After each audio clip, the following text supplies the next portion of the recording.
Hey, before we get into today's episode, if you're a podcast host or guest, listen up. I've produced over 200 podcast episodes and guested on 50 podcasts just in 2025 alone. And let me tell you, nothing grows your audience or builds trust faster than being in front of the right listeners.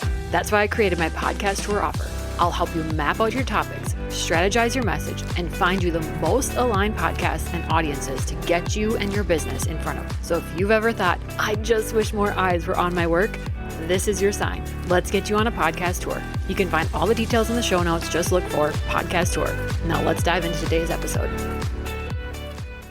Thanks. Happy New Year. And how the heck did we get here already? I don't know about you, but I feel like every year keeps going by faster and faster. There's moments of it where it's a slog and it just feels dragging. But over the course of, holy cow, another year has passed and it's 2026. It's wild. But this is the perfect time for you and I to start talking about our vision. And I'm not talking about a vision board. I'm talking about a podcast tour, planning your dream podcast tour, planning your visibility, because visibility without some intentionality and some vision behind it is just like throwing spaghetti at the wall. So it's time we think like the CEO that we are, and we're going to map out an aligned visibility strategy with podcast guesting instead of just winging it. We're not going to be waiting for opportunities to come to us anymore. We're intentionally creating the rooms that you want to be in.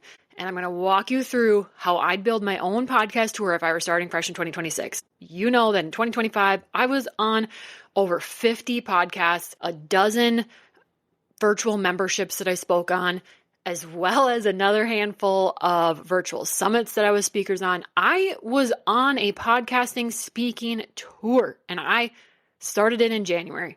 So if I was going to restart, because at that time I was just figuring it out and I was just winging it.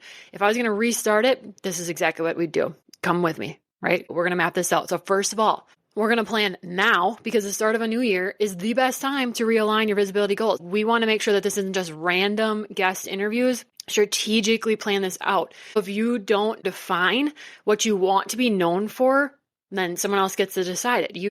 We are going to take a moment to make sure that we decide and we have that clarity. Podcast guesting is visibility with a vision. It's not just being everywhere, it's being in the right places. The first step is to clarify your 2026 identity. Who do you want to be known as this year? What are some of your core offers, stories, or transformations of your own or clients you've had that you want to be sharing about this year? What guesting topics would lead people naturally back to those offers? And I have episodes, you can go back on coming up with your niche speaking topics if you want to dive in deeper to this part.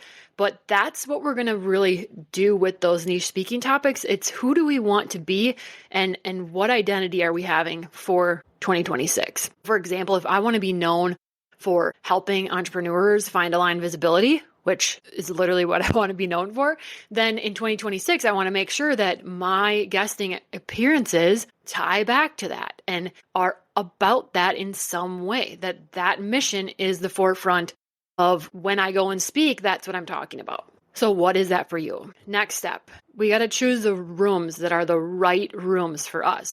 By doing that, we need to first think about who is our ideal audience. Is it moms in business? Is it coaches that are scaling? Is it boutique owners? There's no right or wrong answer. This is all based specific to you. But who is that, right? That ideal client avatar. We always hear about that. Like, let's take a little time and see how specific we can get about that, because that is going to help you find the right shows. That's going to help you find very specific shows. And let me tell you, I have learned after being on my own podcast tour, there are some specific shows out there. I was on a show that is for strictly females who are introverts and entrepreneurs. There are shows that are super specific. So when you can figure out which ones you fit, which ones your clients fit, it's going to help you be in front of the right audiences. That's the most important part. Now, if you're my client, I would be then finding you, once we know all this, your speaking topics, what you want to be known for, and your ideal audience, I'd find you shows. I'd find you shows that I already know would be a great fit for you, but we want to look for the alignment. We want to look for the host, their energy, their tone, their mission and message.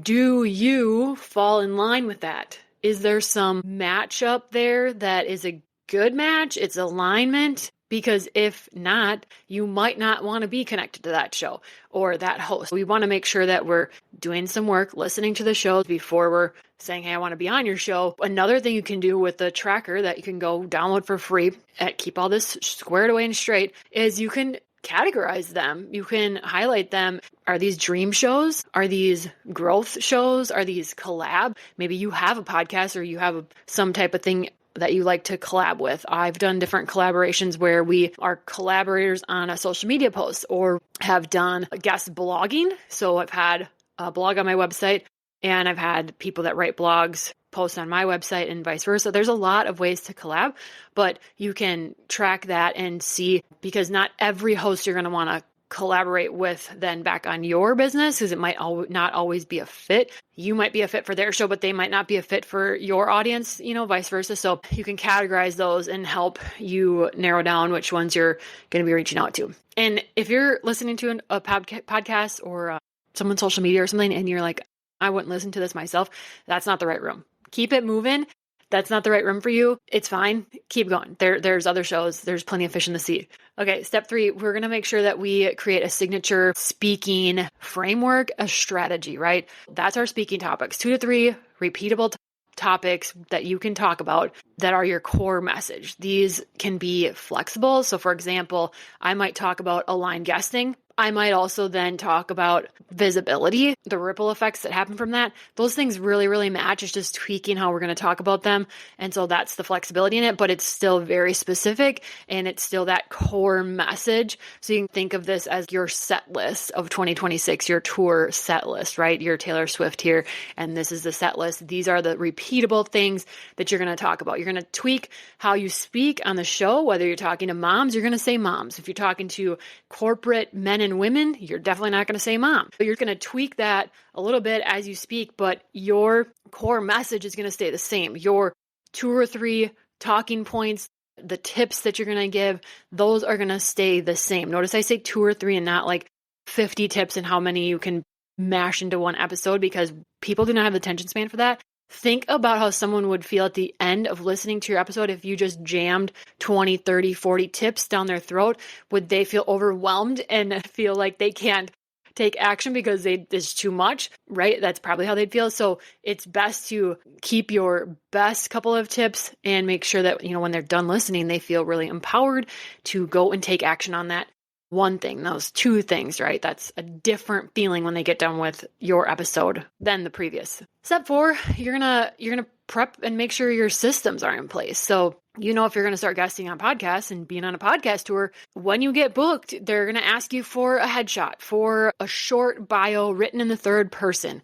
They're going to ask you, do you have a free resource or something that we can link in the show notes? So you want to have one of those. Don't send them 5 links to 5 different resources. Again, people are not going to take action. It's going to be decision fatigue, overwhelm, paralysis, right? They're not going to take action. So make sure that you have that lined up, because you don't want to all of a sudden start booking shows and then feel like this uphill battle and my back end systems, like they're just not ready for this. And now we're just leaking our energy all over the place and our opportunities are passing us by because we didn't have a couple of those things up. No, don't freak out about it. It's not that huge of a deal. Like 2 to 3 sentence bio about yourself, hype yourself up, get a good headshot that shows you off, and make sure that you have your free offer or whatever that you're going to send the listeners to ready. Step 5, we're going to connect and pitch intentionally. This isn't a sprint. Like, can we send out 50 pitches in a day?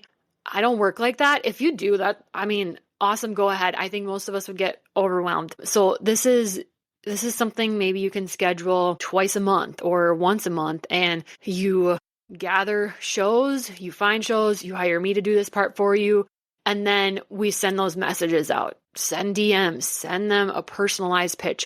Some people have started to argue with me on threads about sending DMs as your pitch instead of emails, and I'm still going to send the DM or connect with people just organically on threads, but some people love to send an email over a DM, and that's fine. My biggest thing is make sure that when you're pitching, there's a whole episode, multiple ones actually on this topic, that you need to show that you've done your homework and listened to the show. And then you're sharing what type of value you can bring to the show. That's where your 2 to 3 speaking topics, niche speaking topics can come in. You can list those and share those and say, I know I can bring so much value to your show with one of these topics. So they're very personalized. It's about being a human.